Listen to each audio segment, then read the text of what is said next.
Samantala, patuloy na nakikipag-ugnayan ang gobyerno ng Pilipinas sa Estados Unidos kaugnay naman ng kabuoang kabayaran para sa pagkasira ng isang bahagi ng Tubataha Reef dahil sa pagsadsad ng USS Guardian. Ang detalye ng balita niyan, kunin naman natin sa aming kasama si Sam Ramirez, mag-uulat live via phone patch. Sam, magandang hapon sa iyo. Magandang hapon, Princess. Siniguro ng Department of Foreign Affairs na patuloy ang kanilang consultations sa pamahalaan ng Estados Unidos hinggil sa compensation o danyos para sa pagsadsad ng isa sa kanilang barko sa Tubataha Reef noong nakaraang taon.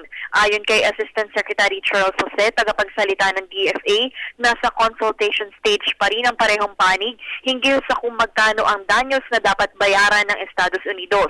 Ngunit iginiit ni Jose ang naging pahayag ni U.S. Ambassador to the Philippines, Philip Goldberg, na handang bayaran ng Estados Unidos ang pinsalang idinulot ng pagsadsad ng isa sa kanilang Navy ship sa Tubataha Reef National Park.